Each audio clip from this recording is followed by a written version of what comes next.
Você já se sentiu atrasado demais para começar algo importante?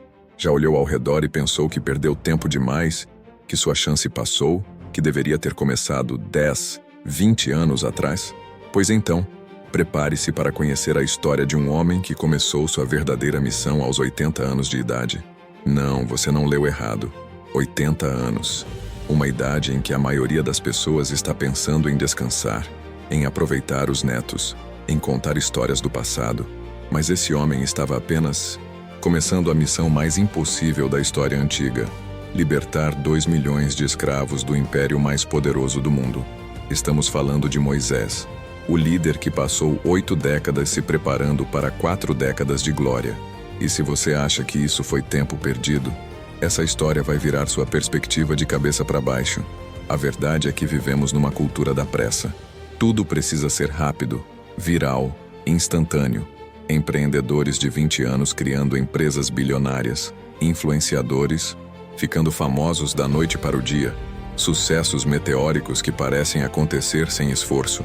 E quando olhamos para a nossa própria jornada, com seus desertos, seus anos de anonimato, suas tentativas que não deram certo, batemos no peito e pensamos: onde foi que eu errei? Por que comigo tá demorando tanto?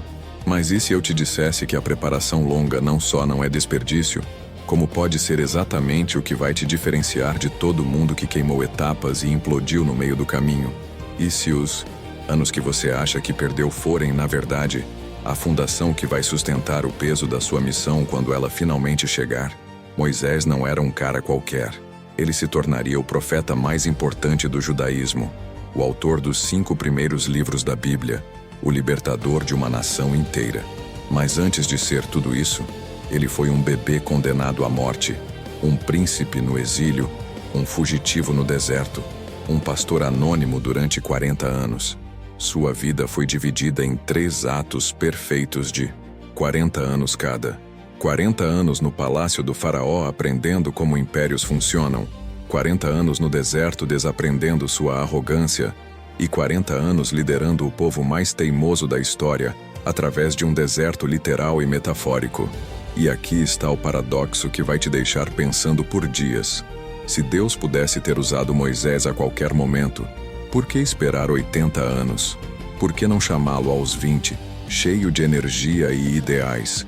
Por que não aos 40, no auge da maturidade? Por que deixar um homem envelhecer até os cabelos brancos antes de dar a ele a missão mais importante de sua vida? A resposta vai te surpreender, porque ela tem tudo a ver com você, com sua frustração atual, com a sensação de que o tempo está passando e você ainda não chegou onde deveria estar. Moisés precisava de 80 anos de preparação, porque a missão que Deus tinha para ele era grande demais para uma preparação pequena. Libertar 2 milhões de pessoas de um império milenar não é tarefa para alguém imaturo, impulsivo ou despreparado. Não é trabalho para quem ainda tem algo a provar. É missão para quem já foi quebrado, reconstruído, esvaziado de si mesmo e preenchido com algo muito maior. E cada década daqueles 80 anos foi necessária. Cada experiência no palácio, cada ano no deserto, cada ovelha que ele pastoreou, cada noite sozinho olhando as estrelas, cada momento em que ele pensou que sua vida não tinha mais propósito, tudo isso estava construindo o homem que seria capaz de ficar diante do faraó e dizer: deixa meu povo ir. Então, se você está se sentindo atrasado, continue comigo nessa jornada, porque no final, você vai entender que preparação longa não é tempo perdido, é tempo investido. E a diferença entre os dois vai mudar completamente a forma como você enxerga a sua própria história. Vamos começar pelo começo, num momento em que Moisés nem deveria estar vivo. Era uma manhã como qualquer outra no Egito, mas para as famílias hebreias, cada amanhecer trazia o mesmo terror. O faraó havia dado uma ordem que ecoava como sentença de morte em cada casa. Todo menino hebreu recém-nascido deveria ser jogado no rio Nilo. Não era só crueldade gratuita, era política de Estado.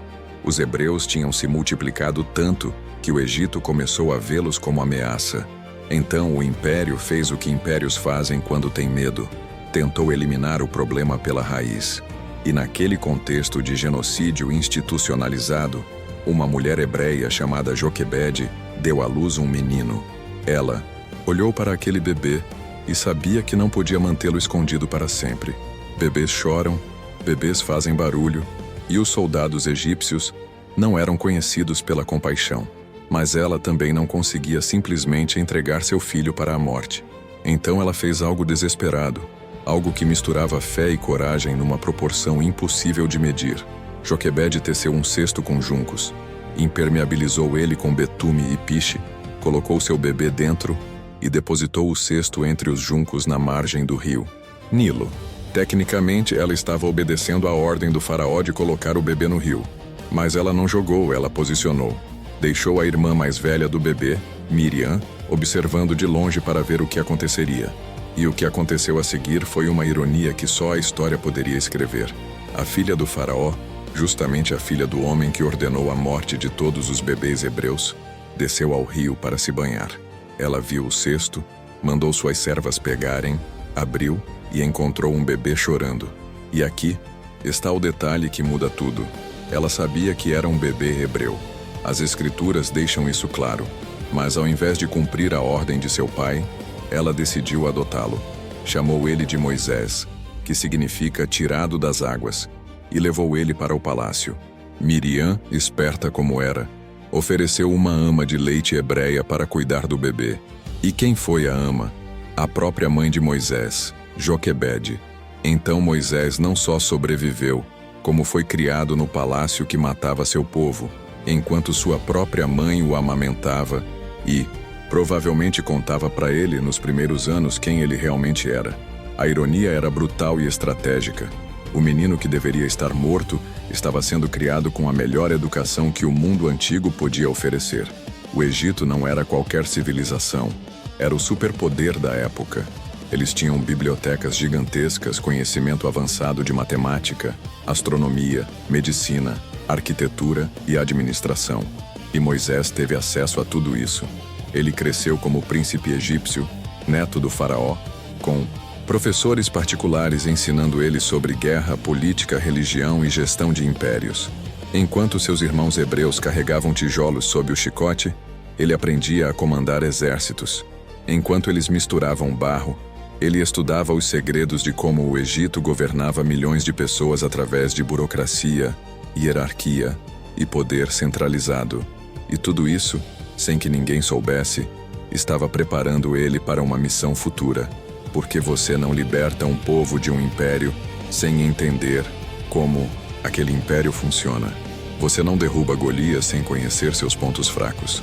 E Moisés estava recebendo a educação perfeita, dentro do próprio ventre da besta, sobre como derrotar ela. Os primeiros 40 anos de Moisés foram passados em um contraste impossível. De dia, ele era príncipe egípcio, caminhando pelos corredores de mármore do palácio, sendo servido por escravos, aprendendo os caminhos do poder. Ele via o faraó governar com mão de ferro, via como ordens eram dadas e obedecidas, sem questionamento, via a máquina do império funcionando com precisão assustadora, participava de cerimônias religiosas aos deuses egípcios, aprendia sobre Ra, o deus Sol, sobre Osíris, sobre todo o panteão que sustentava a cosmovisão daquela civilização. Ele estudava táticas militares porque príncipes egípcios eram treinados para a guerra. Aprendia a ler e escrever em hieróglifos, dominava a língua dos conquistadores. Cada habilidade, cada lição, cada experiência estava sendo arquivada em sua mente, construindo um arsenal de conhecimento que seria essencial décadas depois. Mas de noite, ou nos momentos mais íntimos, Moisés carregava um peso que nenhum outro príncipe egípcio carregava. Ele sabia quem ele realmente era. Sua mãe, durante os anos de amamentação, provavelmente plantou nele a semente da identidade hebreia. Ele sabia que o sangue que corria em suas veias era o mesmo sangue dos escravos que ele via de longe. E isso criava uma tensão existencial impossível de ignorar. Quem era ele, afinal? Egípcio ou hebreu? Opressor ou oprimido? Ele tinha tudo que um homem poderia querer: poder, educação, conforto, futuro garantido. Mas algo dentro dele não se acalmava, porque privilégio não compra identidade. Você pode ser criado num palácio, mas se sua alma sabe que você não pertence ali, cada dia é uma mentira que vai se acumulando até explodir. E no caso de Moisés, a explosão estava chegando. Aos 40 anos, Moisés saiu para ver o trabalho dos escravos hebreus. Não sabemos se era a primeira vez ou se ele fazia isso com frequência, mas naquele dia específico, ele viu algo que rasgou o véu de sua vida confortável. Um egípcio estava espancando um hebreu, e algo dentro de Moisés quebrou. Talvez fosse a injustiça nua e crua. Talvez fosse a identificação com seu povo que ele não podia mais negar. Talvez fosse 40 anos de tensão interna finalmente encontrando uma válvula de escape. Mas Moisés olhou para os lados, viu que não havia ninguém por perto, e matou o egípcio. Depois escondeu o corpo na areia, como se pudesse enterrar também a gravidade do que tinha feito. Naquele momento, ele pensou que estava fazendo justiça. Pensou que estava defendendo seu povo. Pensou, talvez, que esse era o começo de algo maior, que os hebreus veriam nele um libertador e se levantariam junto com ele. Mas no dia seguinte, quando Moisés voltou e viu 2 hebreus brigando entre si, ele tentou intervir. E um deles virou para ele e disse: "Quem te constituiu príncipe e juiz sobre nós? Acaso pretendes matar-me como mataste o egípcio?" Essas palavras foram como um soco no estômago. Todo mundo sabia. O segredo tinha vazado. E se os hebreus sabiam, o faraó também logo saberia. Moisés percebeu naquele instante que tinha cometido um erro catastrófico. Ele tinha agido por impulso, sem plano, sem pensar nas consequências. Tinha 40 anos de educação nas costas, mas zero sabedoria sobre como realmente libertar um povo. Seu ato de violência não inspirou rebelião, inspirou fofoca. Os hebreus não o viram como herói, viram ele como príncipe metido a salvador. E o faraó, ao saber do assassinato, ordenou a morte de Moisés. Então o príncipe do Egito se tornou fugitivo, correndo para salvar a própria vida. Moisés fugiu para o deserto de Midian, uma região a leste do Egito, do outro lado do Mar Vermelho, de príncipe a refugiado, de palácios de mármore para tendas de pele de cabra, de banquetes reais para migalhas de pastor. A queda foi tão brutal quanto necessária, porque Deus não podia usar um Moisés cheio de si mesmo, confiante em sua própria força, achando que violência impulsiva era a resposta. Ele precisava de um Moisés quebrado, humilde, esvaziado de arrogância. E o deserto é especialista em fazer isso com as pessoas. No deserto você não tem plateia, não tem ninguém para impressionar, não tem currículo para ostentar. É só você, as ovelhas, o silêncio e o tempo passando devagar demais. Moisés sentou perto de um poço, exausto, sem direção, sem futuro. E foi ali, no fundo do poço literal e metafórico, que sua vida tomou outro rumo inesperado. 7 filhas de um sacerdote local chamado Jetro vieram tirar água do poço para dar de beber ao rebanho de seu pai. Mas outros pastores as expulsaram, porque naquela cultura machista e violenta, mulheres eram vistas como presas fáceis. Moisés, mesmo quebrado, não tinha perdido o senso de justiça que o fez matar o egípcio. Só que dessa vez, ele usou sua força de forma controlada. Defendeu as mulheres, ajudou elas a darem água aos animais. Quando elas voltaram para casa mais cedo que o normal, Jetro perguntou o que tinha acontecido. Elas contaram sobre o egípcio que as defendeu. Jetro mandou chamá-lo, e Moisés acabou ficando. Casou com Zípora, uma das filhas de Jetro, e se tornou pastor de ovelhas. Um príncipe egípcio, educado na melhor universidade do mundo antigo, agora passava os dias cuidando de animais burros, que comem qualquer coisa e precisam ser guiados para não caírem de precipícios. A humilhação era completa, mas era exatamente o que ele precisava. Durante 40 anos, Moisés viveu no anonimato do deserto. 40 anos. Pense nisso. 40 anos acordando de madrugada, levando ovelhas para pastar, protegendo elas de predadores, procurando água em terra seca, dormindo ao relento. 40 anos sem holofotes, sem reconhecimento, sem ninguém dizendo que ele era especial. Enquanto isso, no Egito, seus irmãos hebreus continuavam escravos, gemendo sob o chicote, clamando por libertação. E Moisés não estava fazendo nada a respeito. Ou estava, porque o deserto ensina coisas que o palácio nunca ensinou. Ensina paciência, porque você não pode apressar ovelhas. Ensina dependência, porque você não sobrevive sozinho ali. Ensina humildade, porque não tem nada grandioso em trocar fralda de carneiro. E ensina, acima de tudo, que não é sobre você. As ovelhas não seguem você porque você é importante. Elas seguem porque você cuida delas. E essa lição, simples, seria a base de tudo que Moisés faria depois. Porque liderar 2 milhões de pessoas pelo deserto não é muito diferente de pastorear ovelhas. Você precisa de paciência infinita, dependência de Deus e a consciência de que não é sobre sua glória, é sobre o bem-estar do rebanho. O deserto também ensinou Moisés a conhecer cada pedra, cada fonte de água, cada rota segura daquela região. Ele não sabia ainda, mas estava estudando o mapa da viagem que faria décadas depois com o povo de Israel. Cada dia pastoreando era um reconhecimento de terreno para o êxodo futuro. Deus não desperdiça nada. Cada experiência, cada habilidade, cada ano aparentemente perdido estava sendo arquivado para uso posterior. Os 40 anos no palácio ensinaram Moisés como impérios funcionam. Os 40 anos no deserto ensinaram ele como sobreviver quando o império desaba. E essas duas educações combinadas fariam dele o único homem capaz de tirar um povo de dentro de um império e sustentá-lo em pleno deserto por 4 décadas. A preparação estava completa, mas Moisés não sabia disso.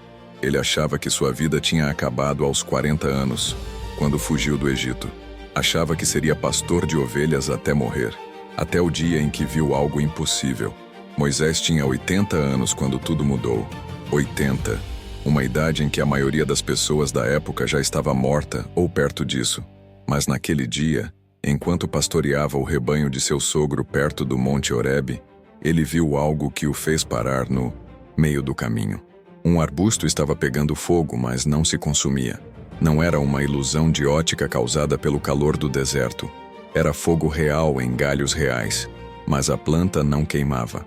Moisés, curioso como todo ser humano seria, resolveu se aproximar para ver aquilo de perto. E foi então que ele ouviu uma voz que vinha de dentro do fogo, uma voz que sabia seu nome. Moisés, Moisés.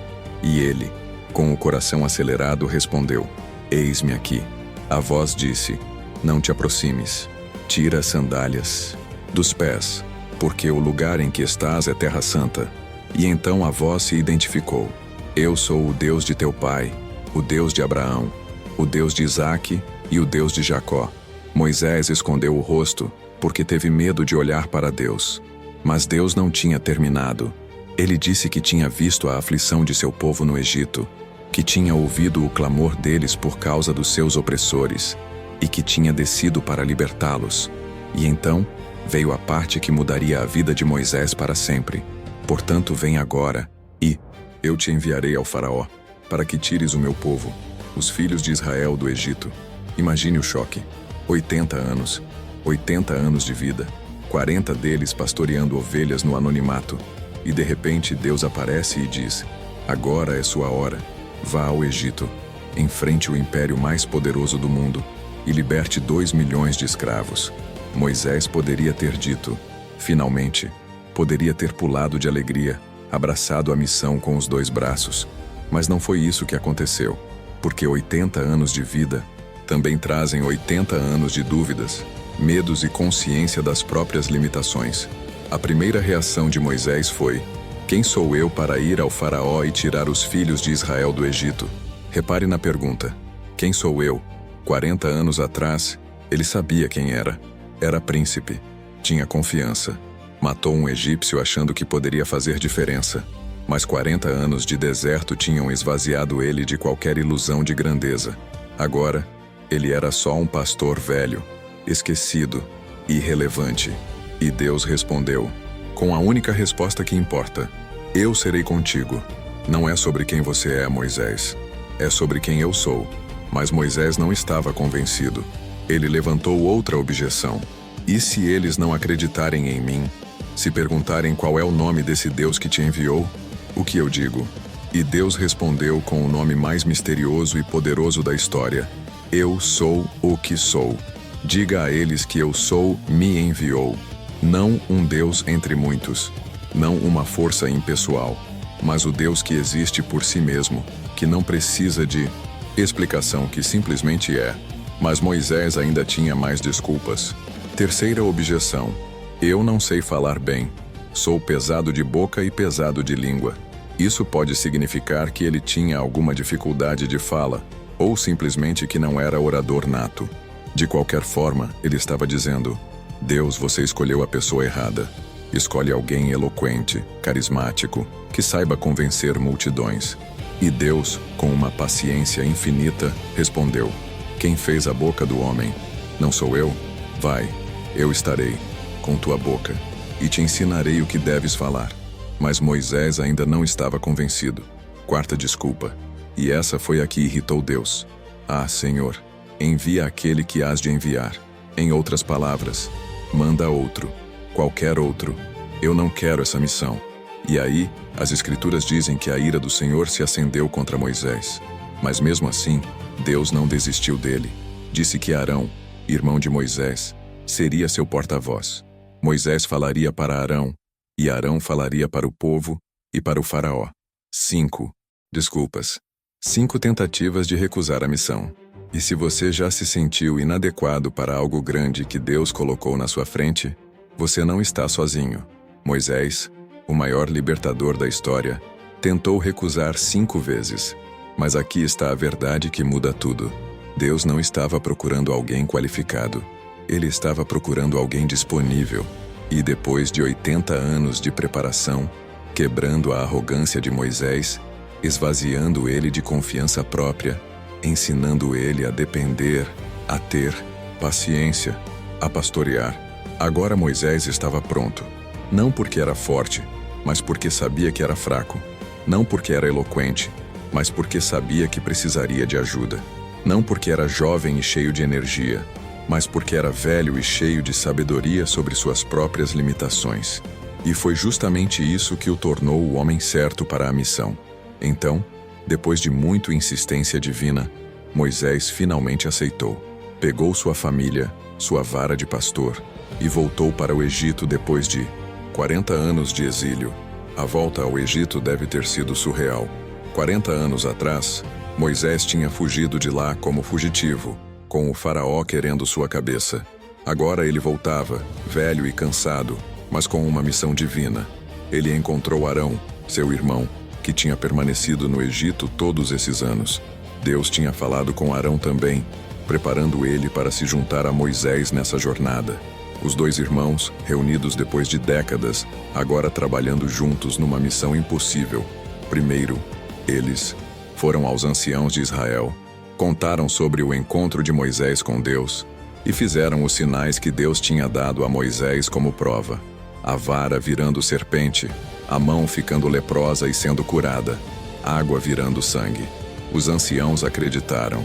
O povo se curvou e adorou, porque finalmente alguém tinha vindo para libertá-los. Mas o verdadeiro desafio não era convencer os hebreus, era enfrentar o faraó. Moisés e Arão foram ao palácio, aquele mesmo palácio onde Moisés tinha crescido décadas atrás. Mas agora era outro faraó no trono, provavelmente filho ou neto daquele que Moisés tinha conhecido. Eles se apresentaram e disseram: assim diz o Senhor, Deus de Israel, deixa ir o meu povo, para que me celebre uma festa no deserto. A resposta do faraó foi exatamente o que você esperaria de um tirano. Quem é o Senhor, para que eu ouça a sua voz e deixe ir Israel? Não conheço o Senhor, nem tampouco deixarei ir Israel. Na cabeça do faraó, ele era Deus.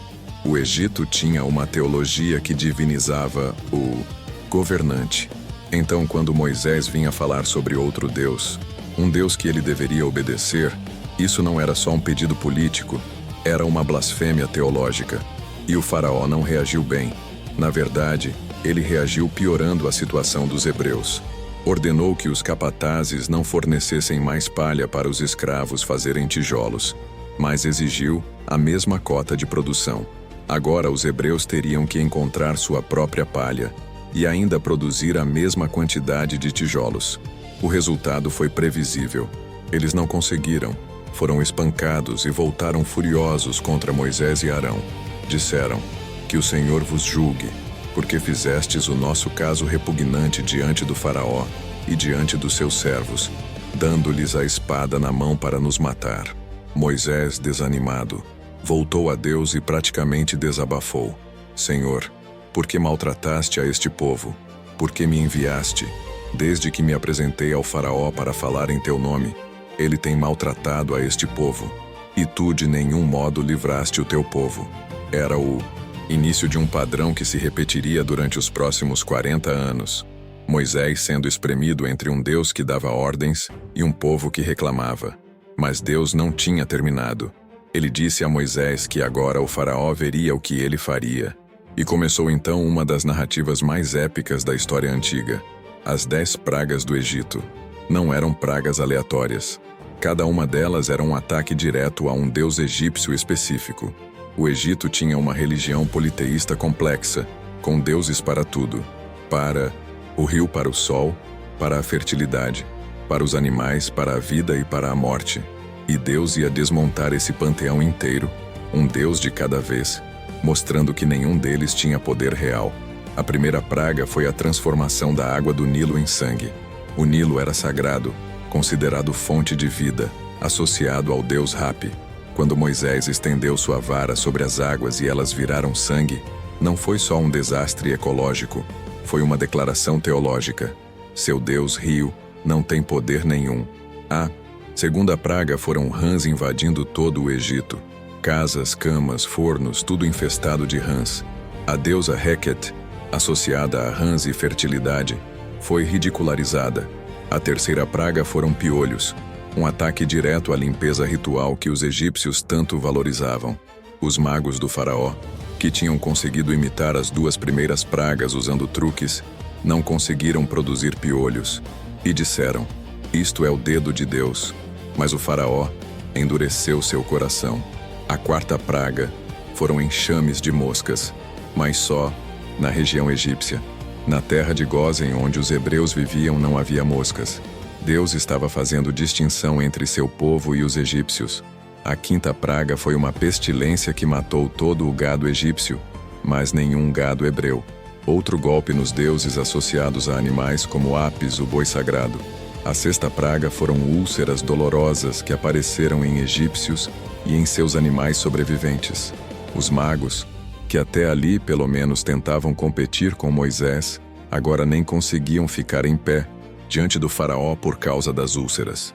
A sétima praga foi granizo de um tamanho e intensidade nunca vistos antes, misturado com fogo, destruindo plantações e matando quem estivesse do lado de fora. A oitava praga foram gafanhotos que comeram o que havia sobrado da vegetação depois do granizo. A nona praga foi trevas. Trevas que podiam ser sentidas, escuridão total durante 3 dias. Essa era talvez a praga mais ofensiva teologicamente, porque atacava Ra, o deus Sol, a divindade mais importante do panteão egípcio. Se Ra não podia impedir 3 dias de escuridão total, de que adiantava adorá-lo? E ainda assim, o faraó não deixou o povo ir. Seu coração estava duro como pedra. Então veio a 10ª e última praga, a mais terrível de todas. Deus disse a Moisés que ia passar pela terra do Egito à meia-noite e que morreria todo o primogênito egípcio, desde o primogênito do faraó até o primogênito do escravo e todo o primogênito dos animais. Mas os hebreus seriam poupados se seguissem instruções específicas. Cada família deveria sacrificar um cordeiro sem defeito, passar o sangue dele nos umbrais e nas vergas das portas de suas casas, e comer a carne assada naquela mesma noite, com pães sem fermento e ervas amargas. Deveriam comer apressadamente, com os lombos cingidos, sandálias nos pés e cajado na mão, prontos para sair. Essa seria a Páscoa, a noite em que Deus passaria por cima das casas marcadas com sangue e pouparia os primogênitos dentro delas. O cordeiro substituiria o filho. Era uma imagem profética poderosa que apontava para Jesus Cristo milhares de anos depois, o Cordeiro de Deus, que seria sacrificado para poupar a humanidade da morte espiritual. À meia-noite, Exatamente como Deus tinha dito, aconteceu. Houve um grande clamor no Egito porque não havia casa onde não houvesse um morto. Do palácio do faraó até a masmorra mais baixa, todo primogênito egípcio morreu naquela noite. O príncipe herdeiro do trono, morto. O filho do carcereiro, morto. O bezerro primogênito do gado, morto. Era um julgamento divino de uma magnitude que o Egito nunca tinha experimentado. E nas casas dos hebreus, marcadas com sangue de cordeiro, todos dormiam em segurança. O anjo da morte literalmente passou por cima deles. O contraste era impossível de ignorar. Obediência à palavra de Deus significava vida. Desobediência significava morte. E não havia meio termo.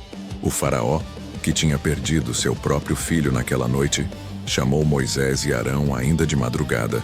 Sua voz não tinha mais a arrogância de antes. Era a voz de um homem quebrado, derrotado, desesperado. Ele disse: levantai-vos, saí do meio do meu povo, tanto vós como os filhos de Israel. Ide, servi ao Senhor, como tendes dito.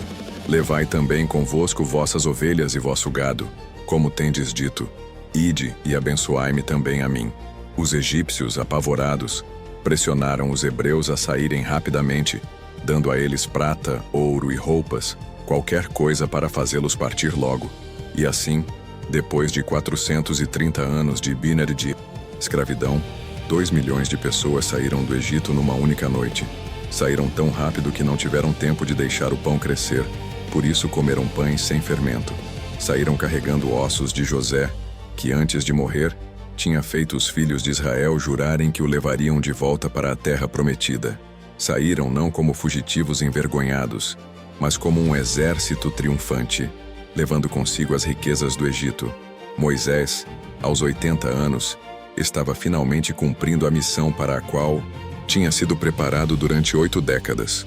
E nos primeiros dias tudo parecia estar funcionando.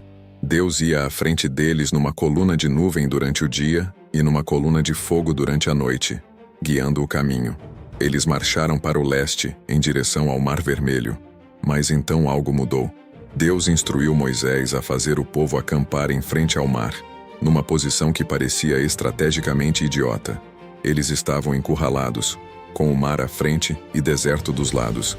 E foi exatamente aí que o faraó, que tinha se arrependido de deixá-los ir, viu sua oportunidade. Ele mobilizou 600 carros de guerra, escolheu seus melhores guerreiros e saiu em perseguição. Quando os israelitas viram o exército egípcio se aproximando, com suas bigas brilhando ao sol e suas lanças apontadas para eles, o pânico foi instantâneo. Eles gritaram para Moisés com um sarcasmo amargo: não havia sepulcros no Egito para nos tirar de lá, para que morrêssemos neste deserto? Por que nos fizeste isto, tirando-nos do Egito? Não é isto o que te dissemos no Egito? Deixa-nos para que sirvamos aos egípcios, pois melhor nos fora servir aos egípcios do que morrermos no deserto. Era a primeira vez, mas não seria a última, que o povo se voltaria contra Moisés no momento de dificuldade. E Moisés, com a paciência que ele tinha cultivado durante 40 anos pastoreando ovelhas, respondeu: não temais, estai quietos e vede o livramento do Senhor, que hoje vos fará, porque aos egípcios que hoje vistes, nunca mais tornareis a ver. O Senhor pelejará por vós, e vos calareis. Ele não prometeu que eles pelejaram, ele prometeu que Deus pelejaria. E então veio a ordem divina: levanta a tua vara, estende a mão sobre o mar e divide-o, para que os filhos de Israel passem pelo meio do mar em seco. Moisés obedeceu, estendeu sua vara sobre o Mar Vermelho, e Deus fez soprar um forte vento oriental durante toda aquela noite, dividindo as águas. Não foi uma divisão superficial. As Escrituras dizem que as águas ficaram como um muro à direita e à esquerda deles, e que o fundo do mar ficou seco. Geólogos e arqueólogos debatem até hoje sobre qual parte do Mar Vermelho foi atravessada e como isso aconteceu. Mas o texto é claro. Foi um milagre que desafiava as leis naturais. 2 milhões de pessoas com suas ovelhas, seu gado, suas crianças e idosos, atravessaram um corredor no meio do mar durante a noite. 14 quilômetros de travessia, com paredes de água de cada lado, firmadas por poder divino. Imagine a cena: crianças olhando para cima e vendo peixes nadando dentro das paredes de água, adultos correndo com seus pertences, animais sendo conduzidos pelo caminho impossível, e Moisés liderando a multidão inteira através do que deveria ser um túmulo aquático, mas tinha se tornado uma rodovia para a liberdade. Os egípcios, teimosos até o fim, entraram atrás deles no mar. 600 carros de guerra, cavalaria, infantaria, todos confiantes de que conseguiriam alcançar e massacrar os hebreus antes que terminassem a travessia. Mas Deus transtornou os egípcios no meio do mar, fazendo as rodas dos carros saírem, tornando a perseguição pesada e lenta. Os egípcios perceberam tarde demais que estavam lutando contra o próprio Deus e tentaram fugir de volta para a praia. Mas já era tarde. Moisés, agora do outro lado, estendeu sua mão sobre o mar novamente, e as águas voltaram com toda a força, cobrindo os carros, os cavaleiros e todo o exército do faraó, que tinha entrado no mar atrás deles. Nenhum deles sobreviveu. Os israelitas viram do outro lado os corpos dos egípcios sendo jogados pelas ondas na praia. O exército mais poderoso do mundo tinha sido engolido pelo mar. E o povo temeu ao Senhor e creu nele e em Moisés, seu servo. Naquele dia, Moisés e Miriam, sua irmã, lideraram o povo num cântico de vitória. Foi um momento de euforia pura, de celebração, de fé vibrante. Mas se você conhece a história, sabe que essa fé não durou muito. 3 dias depois, quando não acharam água e encontraram apenas água amarga em Mara, o povo já estava murmurando contra Moisés. Deus mostrou a Moisés uma árvore que, jogada na água, a tornou doce. Mas era um padrão que se repetiria ad nauseam: dificuldade, murmuração, milagre de Deus, paz temporária, nova dificuldade, murmuração de novo. Liderar 2 milhões de pessoas pelo deserto se revelou exatamente o que Moisés devia ter imaginado que seria: exaustivo, ingrato e infinitamente desafiador. Mas era para isso que ele tinha sido preparado. 1 mês e meio após saírem do Egito, a comida que tinham trazido estava acabando, e o povo, com memória curta, começou a dizer que era melhor ter ficado no Egito, onde pelo menos tinham panelas de carne e pão em abundância. Esqueceram convenientemente que eram escravos sendo chicoteados. Esqueceram que seus filhos estavam sendo mortos. Na memória seletiva da insatisfação, o Egito tinha virado um paraíso. Moisés levou a reclamação a Deus, e Deus respondeu com o maná. Toda manhã, exceto no sábado, o chão ficava coberto com uma substância branca, parecida com semente de coentro, que tinha gosto de bolo de mel. Deveriam colher apenas o suficiente para um dia, porque se guardassem para o dia seguinte, criaria bichos e cheiraria mal. Era uma lição diária de confiança. Deus vai prover amanhã também, não acumule. E durante 40 anos, sem falhar um único dia, o maná caiu. Mas maná todo dia fica enjoativo. As pessoas queriam carne. Então Deus enviou codornizes em quantidade tão grande que cobriam o acampamento. O povo comeu até enjoar, literalmente. E ainda assim continuavam reclamando. Reclamavam da falta de água. E Deus mandou Moisés bater numa rocha, de onde saiu água suficiente para 2 milhões de pessoas e todos os seus animais. Reclamavam de Moisés. Diziam que ele era um ditador que os tinha trazido para o deserto para morrer. Reclamavam de Deus. Questionavam por que ele os tinha tirado do Egito. Era um círculo vicioso de ingratidão que testava a paciência de Moisés, todos os dias. E se você já liderou qualquer coisa, sabe como é frustrante trabalhar para pessoas que só sabem reclamar. Moisés estava vivendo isso numa escala nacional. 3 meses depois de saírem do Egito, chegaram ao Monte Sinai, e ali, Deus chamou Moisés para subir ao monte. Por 40 dias e 40 noites, Moisés ficou no topo da montanha, na presença de Deus, recebendo os 10 mandamentos e todas as leis que governariam Israel. O monte fumegava, trovejava, relampejava. O povo via aquilo de longe e tinha medo. Mas Moisés subiu e entrou na nuvem onde Deus estava. E Deus escreveu com seu próprio dedo, em tábuas de pedra, Os mandamentos fundamentais que seriam a base moral, não só de Israel, mas de toda a civilização ocidental. Não terás outros deuses, não farás imagens de escultura, não tomarás o nome de Deus em vão. Lembra-te do dia de sábado, honra teu pai e tua mãe. Não matarás, não adulterarás, não furtarás, não dirás falso testemunho, não cobiçarás. Eram regras simples, mas revolucionárias para aquela época. Elas tiravam o poder das mãos de reis e sacerdotes e colocavam nas mãos de um Deus que se importava com justiça, não com rituais vazios. Mas enquanto Moisés estava no monte recebendo as leis de Deus, o povo lá embaixo estava fazendo exatamente o oposto do primeiro mandamento. Eles pressionaram Arão, dizendo que Moisés tinha demorado demais, que provavelmente estava morto e que precisavam de deuses que os guiassem. Arão, fraco sob pressão, pediu que trouxessem todo o ouro que tinham. Fundiu tudo e fez um bezerro de ouro. E o povo se curvou diante dele, dizendo: Eis aqui o teu Deus, ó Israel, que te tirou da terra do Egito. Organizaram uma festa, comeram, beberam e se entregaram a prazeres carnais.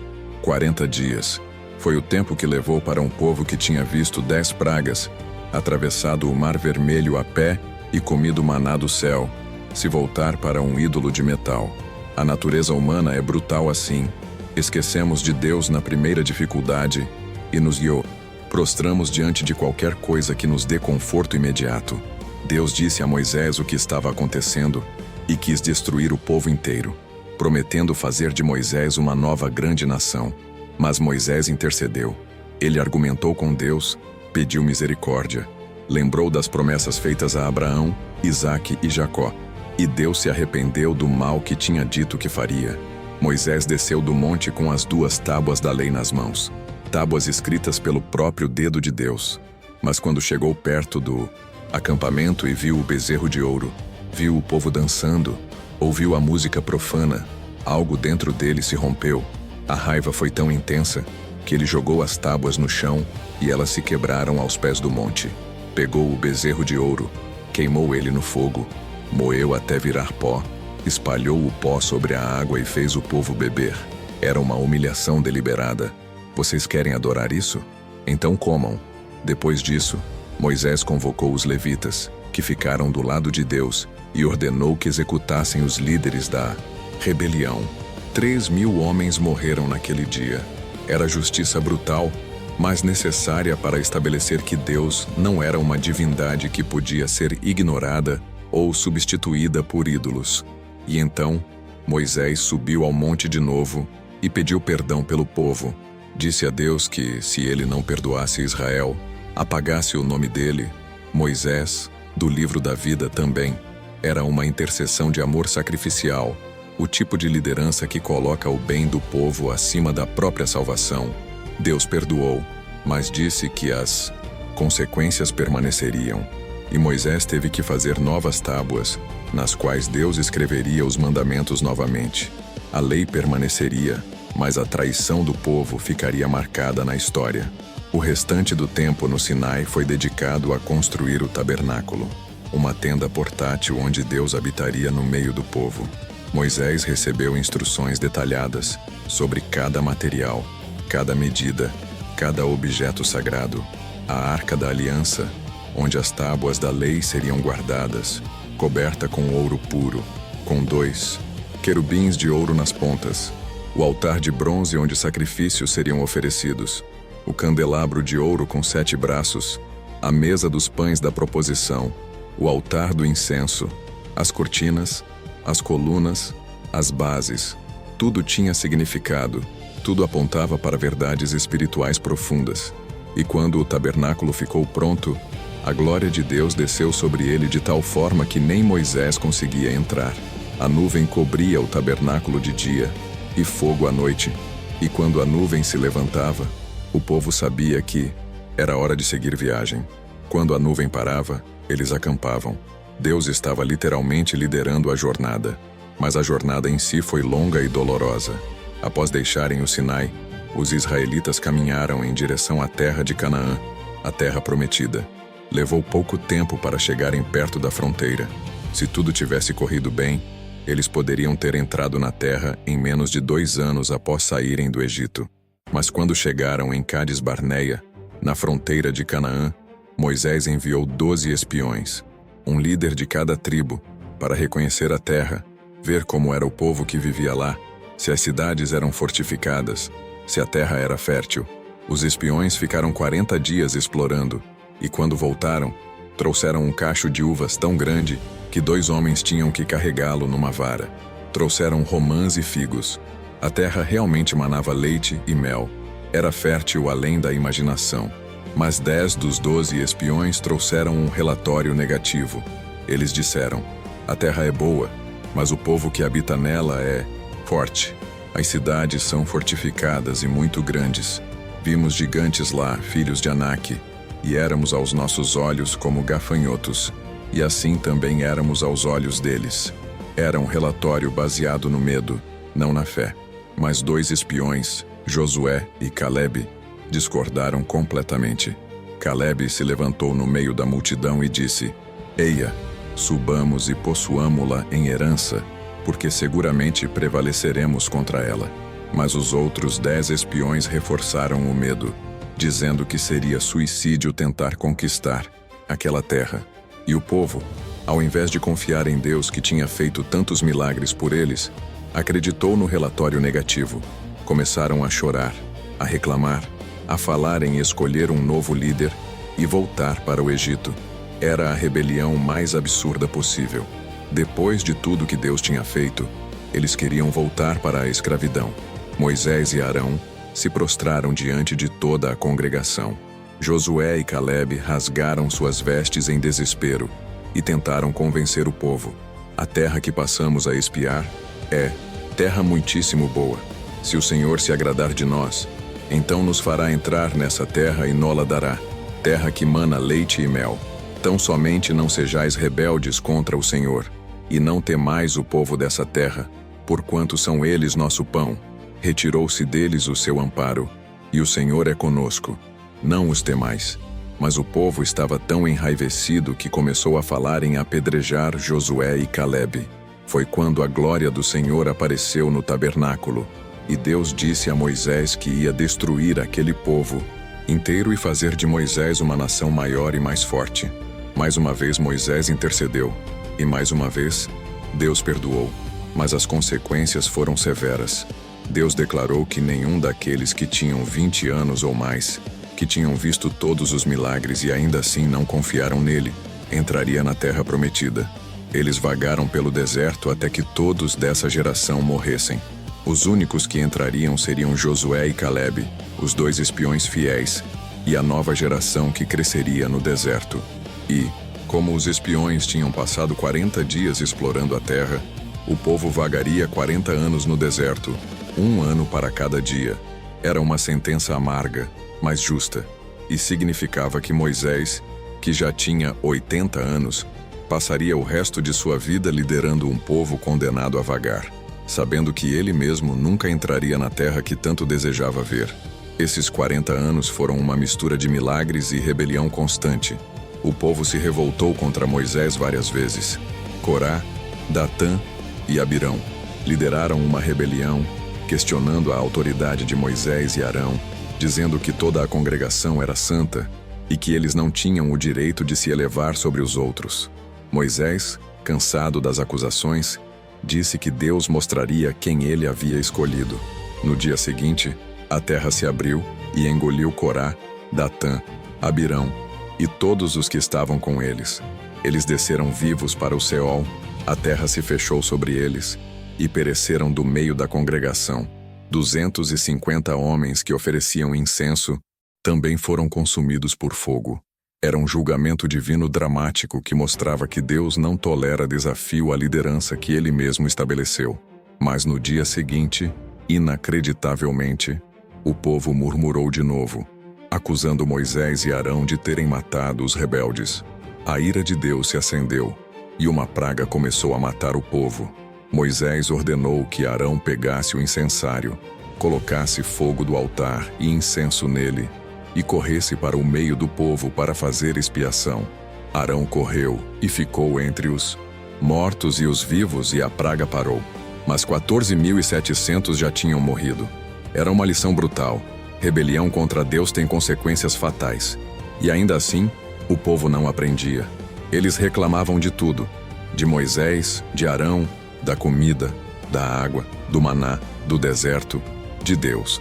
Era como pastorear ovelhas extremamente teimosas que insistiam em correr em direção ao precipício. Moisés também cometeu um erro crucial que custaria sua entrada na terra prometida. Em determinado momento, o povo estava reclamando de falta de água de novo. Deus disse a Moisés que falasse à rocha, e ela daria água. Mas Moisés, já no limite da paciência depois de décadas aguentando reclamação, ficou furioso. Ele reuniu o povo diante da rocha e disse: "Ouvi agora, rebeldes. Porventura tiraremos água desta rocha para vós." E então, ao invés de falar à rocha como Deus tinha mandado, ele bateu na rocha 2 vezes com sua vara. A água saiu em abundância. O povo e o gado beberam. Mas Deus disse a Moisés e Arão: "Porquanto não me crestes a mim, para me santificar diante dos filhos de Israel, por isso não introduzireis esta congregação na terra que lhes dei." Era uma sentença devastadora. Moisés tinha liderado aquele povo por décadas. Tinha intercedido por eles inúmeras vezes. Tinha suportado reclamação, rebelião, ingratidão.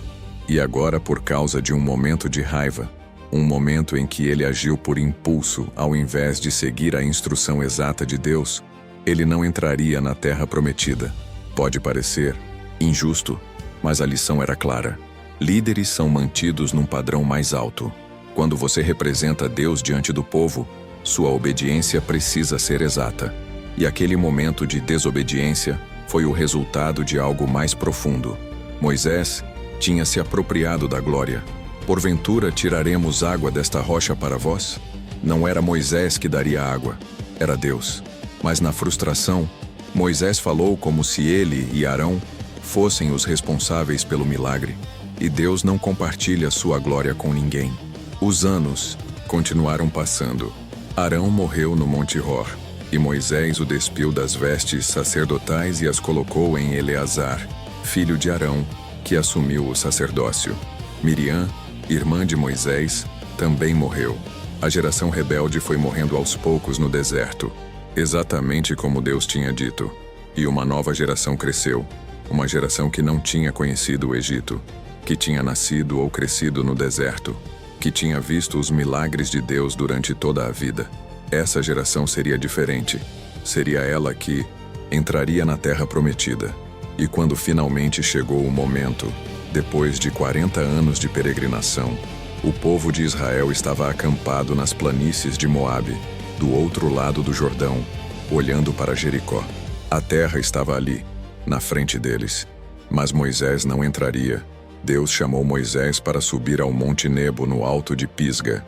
Moisés tinha 120 anos nessa época. As escrituras dizem que seus olhos não se escureceram, nem perdeu ele o vigor. Ele ainda era forte, ainda era capaz. Mas sua missão estava terminando.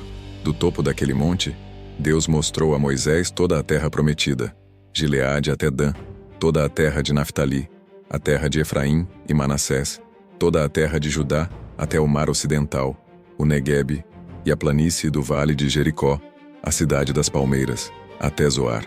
Deus disse: "Esta é a terra que prometi com juramento a Abraão, a Isaque e a Jacó, dizendo: a tua descendência a darei.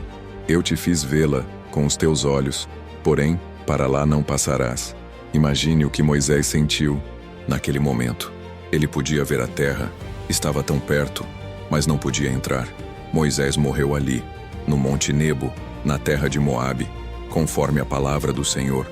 E Deus mesmo o sepultou num vale, mas até hoje ninguém sabe onde fica seu túmulo. Os filhos de Israel o prantearam por 30 dias, e as Escrituras encerram o livro de Deuteronômio, o último dos 5 livros escritos por Moisés, com essas palavras: "Nunca mais se levantou em Israel profeta algum como Moisés, com quem o Senhor houvesse tratado face a face, no tocante a todos os sinais e maravilhas que, por mandado do Senhor, fez na terra do Egito, a Faraó, e a todos os seus oficiais, e a toda a sua terra, e no tocante a todas as obras portentosas, e a todos os grandes feitos que Moisés realizou à vista de todo o Israel. Era o fim da jornada de um homem que tinha mudado a história para sempre. Mas qual é o legado real de Moisés? Não é só que ele libertou 2 milhões de escravos, embora isso por si só já fosse extraordinário. Não é só que ele escreveu os primeiros 5 livros da Bíblia, estabelecendo os fundamentos teológicos e legais para toda a civilização judaico-cristã. Não é só que ele trouxe os 10 mandamentos, que até hoje governam a moralidade de bilhões de pessoas. O legado de Moisés é mais profundo que tudo isso. É a demonstração viva de que Deus não desperdiça nada. 80 anos de preparação não foram tempo perdido, foram tempo investido.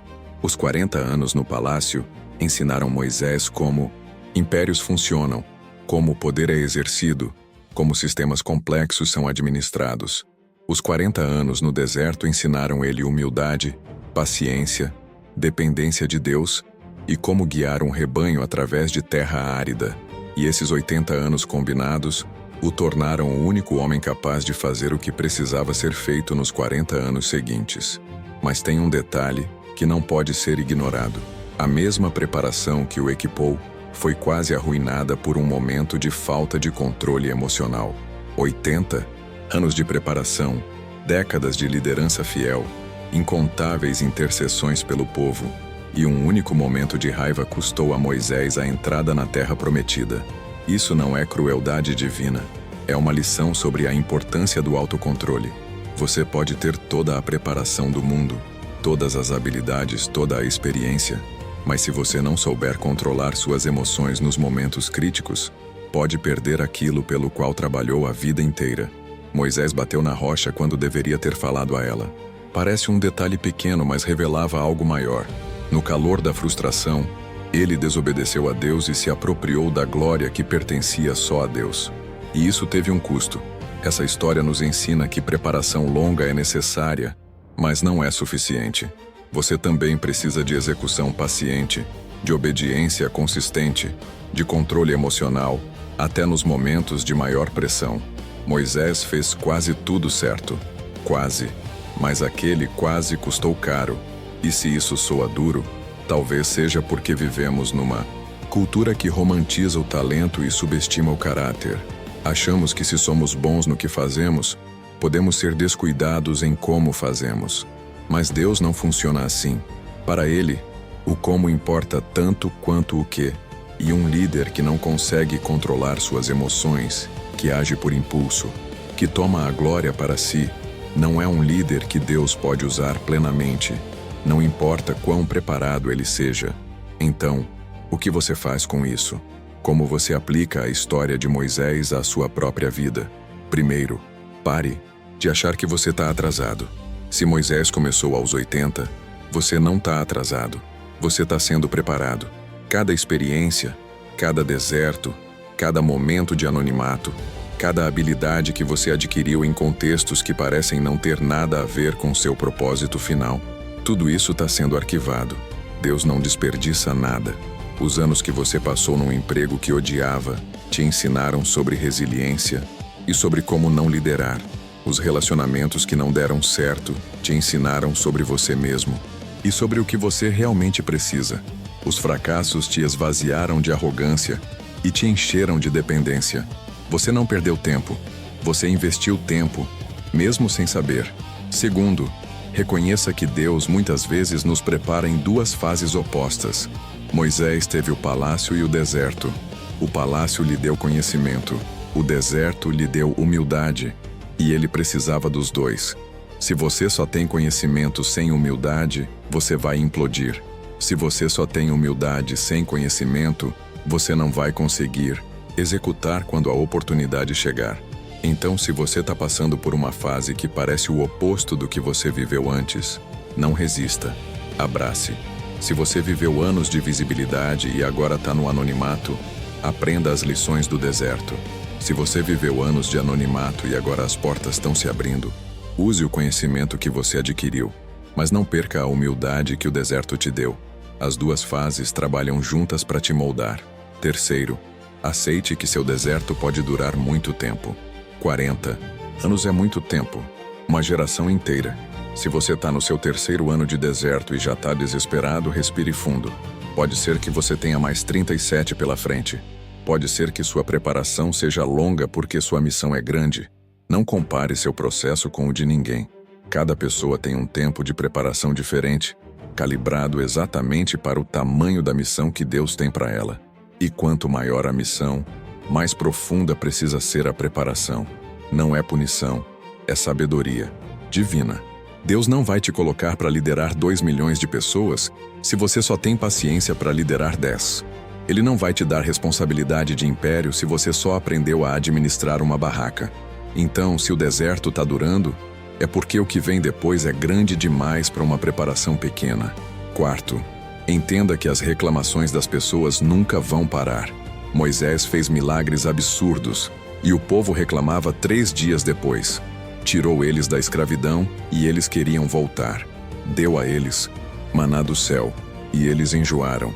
Trouxe água da rocha e eles murmuraram de novo. Se você está esperando um momento em que todo mundo vai te aplaudir e parar de criticar, desiste dessa ilusão agora. Não vai acontecer. As pessoas são ingratas por natureza, especialmente quando estão passando por dificuldades. Seu trabalho não é fazer todo mundo feliz.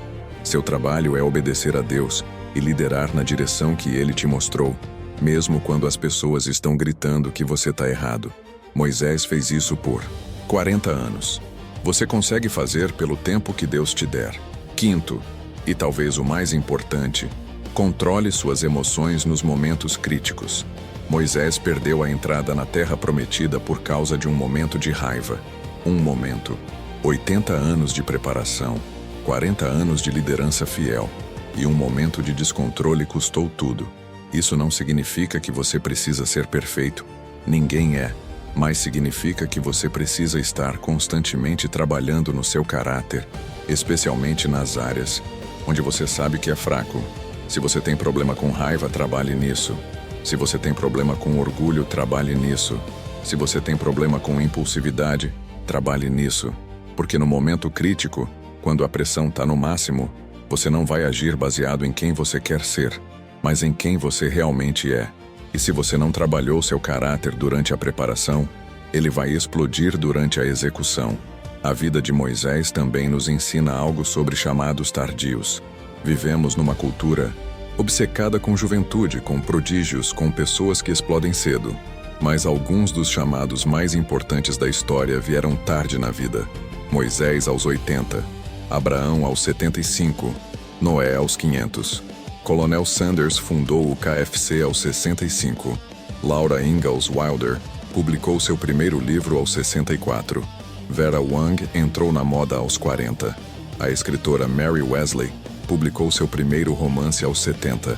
Julia Child lançou seu primeiro livro de culinária aos 50. Se você sente que já passou da idade, que perdeu sua chance, que deveria ter começado há 20 anos, você está olhando com os olhos errados. Deus não se preocupa com idade cronológica. Ele se preocupa com maturidade espiritual.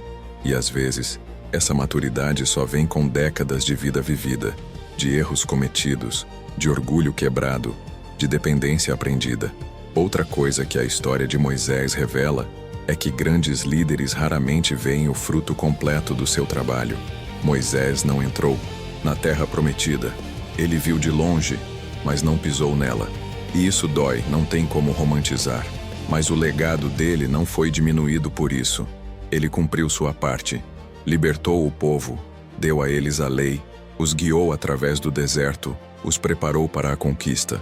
E então passou o bastão para Josué, que terminaria o trabalho. Às vezes, seu papel é começar algo que outros vão terminar. Às vezes, você planta árvores cuja sombra nunca vai desfrutar. E tá tudo bem, porque o reino de Deus não é sobre você alcançar glória pessoal. É sobre gerações sendo abençoadas por causa da obediência de alguém décadas atrás.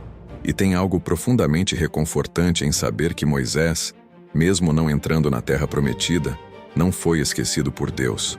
Mais de 1000 anos depois, no Monte da Transfiguração, quando Jesus se transfigurou diante de Pedro, Tiago e João, quem apareceu ao lado dele? Moisés e Elias. Moisés finalmente pisou na terra prometida, não como líder de Israel, mas como testemunha da glória de Jesus, o verdadeiro libertador. Aquilo que foi negado a ele em vida foi concedido em glória. Deus nunca esquece os sacrifícios de quem o serviu fielmente. Pode demorar, pode não ser nesta vida, mas a recompensa vem, sempre vem. E quando ela vem, compensa toda a espera, todo o deserto, toda a preparação longa. A história de Moisés também é uma sombra profética de Jesus Cristo. Moisés libertou Israel da escravidão física no Egito. Jesus libertou a humanidade da escravidão espiritual do pecado. Moisés instituiu a Páscoa com sangue de cordeiro nas portas. Jesus se tornou o Cordeiro da Páscoa, cujo sangue marca aqueles que serão salvos da morte eterna. Moisés deu a lei no Monte Sinai. Jesus cumpriu a lei e deu o Sermão do Monte, revelando o coração por trás dos mandamentos. Moisés levantou uma serpente de bronze no deserto para curar quem olhasse para ela. Jesus foi levantado numa cruz para que todo aquele que olhar para ele com fé seja salvo. Moisés trouxe maná do céu para alimentar o corpo. Jesus se declarou o pão vivo que desceu do céu para alimentar a alma. Moisés trouxe água da rocha para matar a sede física. Jesus ofereceu água viva, que se torna uma fonte jorrando para a vida eterna. Cada detalhe da vida de Moisés apontava para algo maior que viria depois. E esse algo maior era Jesus. Mas voltando para nós, para as nossas vidas comuns, longe de milagres épicos e missões de libertar nações inteiras, o que tiramos dessa história? Tiramos que preparação importa, que paciência importa, que 80 anos não é demais se for necessário para te moldar no que você precisa ser. Tiramos que seus desertos não são acidentes, são currículos, que seus fracassos não são o fim, são lições, que seu anonimato não é punição, é proteção até você estar pronto. Tiramos que Deus vê o que ninguém mais vê, usa o que ninguém mais usaria, e chama quem ninguém mais chamaria. Ele pegou um bebê condenado à morte e fez dele um príncipe. Pegou um príncipe fugitivo e fez dele um pastor. Pegou um pastor de 80 anos e fez dele o libertador de uma nação. Nada na sua história é desperdício nas mãos de Deus. E se você está frustrado porque sente que já deveria ter chegado onde quer chegar, porque olha para os lados e vê pessoas mais novas alcançando o que você ainda não alcançou, porque os anos estão passando e você parece estar parado no mesmo lugar, escuta isso com atenção. Você não está atrasado, você está sendo preparado. E a preparação longa não é sinal de que Deus esqueceu de você, é sinal de que Ele está investindo pesado em você, porque quanto maior a missão, mais longa a preparação. Diamantes não se formam da noite para o dia. Eles precisam de pressão extrema durante muito tempo. E quando finalmente são trazidos à superfície, o valor deles é proporcional ao tempo e à pressão que suportaram. Você não está sendo esquecido. Você está sendo lapidado. Pense em quantas vezes Moisés deve ter questionado sua própria história. 40 anos no palácio, sendo preparado para algo, e então comete um assassinato e tem que fugir. Deve ter pensado: desperdicei tudo. 40 anos no deserto, cuidando de ovelhas, enquanto seus irmãos gemiam sob escravidão no Egito. Deve ter pensado: minha vida não tem propósito. E então, aos 80 anos, quando qualquer esperança de fazer diferença parecia ter evaporado, Deus aparece numa sarça ardente e diz: agora é sua hora. Tudo faz sentido retroativamente. Os 40 anos no palácio, necessários. Os 40 anos no deserto, necessários. O assassinato que o fez fugir, horrível, mas usado por Deus para levá-lo ao deserto onde seria moldado. Nada foi desperdício. Tudo foi preparação. E você só vê isso olhando para trás, não olhando para frente. Então, se você está no meio da sua história e nada faz sentido ainda, tenha paciência. Continue andando, continue obedecendo, continue aprendendo, continue se deixando moldar. Porque um dia, quando você olhar para trás, vai ver que cada peça do quebra-cabeça tinha um lugar. Cada deserto te ensinou algo que você precisaria depois. Cada porta fechada te protegeu de um caminho que te destruiria. Cada demora foi, na verdade, um tempo de maturação que você não sabia que precisava. E quando finalmente chegar sua sarça ardente, seu momento de chamado, você vai entender por que levou tanto tempo. Porque a missão é grande demais para uma preparação pequena. E Deus te ama demais para te colocar em algo que você não está pronto para suportar. A vida de Moisés nos ensina que sucesso não é sobre velocidade, é sobre fidelidade. Não é sobre chegar rápido, é sobre chegar preparado. Não é sobre impressionar os outros, é sobre obedecer a Deus. E às vezes, obedecer a Deus significa passar 80 anos sendo preparado para 40 anos de missão. Parece desproporcional? Parece. Mas quando você entende o peso da missão, quando você vê que Moisés não estava só libertando pessoas, mas estabelecendo os fundamentos teológicos, legais e morais de uma nação que influenciaria toda a história humana, você percebe que 80 anos não foi demais. Foi exatamente o necessário. E o mesmo se aplica a você. O tempo que você está esperando não é demais. É exatamente o necessário para você estar pronto para o que Deus tem para você. Mas lembre-se também da lição amarga. Controle suas emoções. Trabalhe seu caráter. Não deixe décadas de preparação serem arruinadas por um momento de descontrole. Moisés quase fez tudo perfeito. Quase. Mas aquele quase custou a entrada na Terra Prometida. E isso nos lembra que no reino de Deus, obediência parcial não é obediência. Bater na rocha quando Deus mandou falar não é uma variação aceitável. É desobediência. E tem consequências. Então, enquanto você está sendo preparado, trabalhe não só suas habilidades, mas seu caráter. Não só seu conhecimento, mas seu autocontrole. Não só sua competência, mas sua humildade. Porque quando chegar a hora, quando a pressão aumentar, quando o povo estiver reclamando e você estiver no limite, o que vai sair de você não é o que você deseja que saia, mas o que realmente está dentro. E se o que está dentro é raiva não processada, orgulho não quebrado, impulsividade não controlada, isso vai explodir no pior momento possível.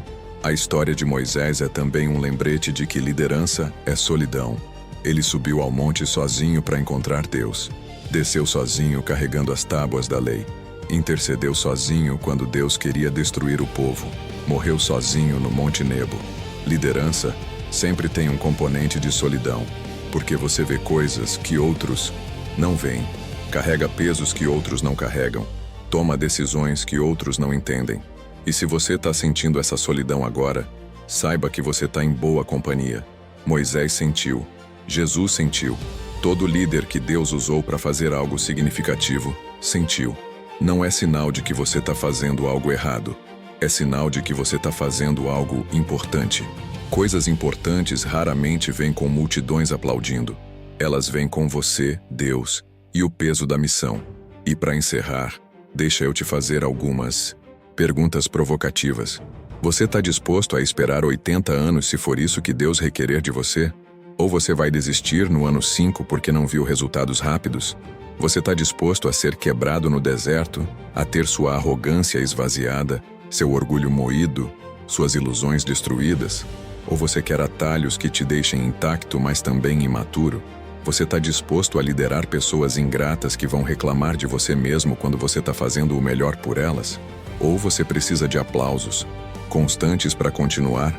Você está disposto a nunca ver o fruto completo do seu trabalho, a morrer antes de entrar na Terra Prometida, sabendo que outros vão colher o que você plantou? Ou você precisa de gratificação imediata para se sentir validado? Essas perguntas não são confortáveis, mas são necessárias, porque a vida de Moisés não foi confortável, foi significativa, e há uma diferença enorme entre os dois. Se você chegou até aqui, é porque algo nessa história ressoou com você. Talvez você esteja no seu deserto agora, pastoreando ovelhas metafóricas, sentindo que sua vida não tem propósito, que você desperdiçou tempo demais, que é tarde demais para começar. Não é.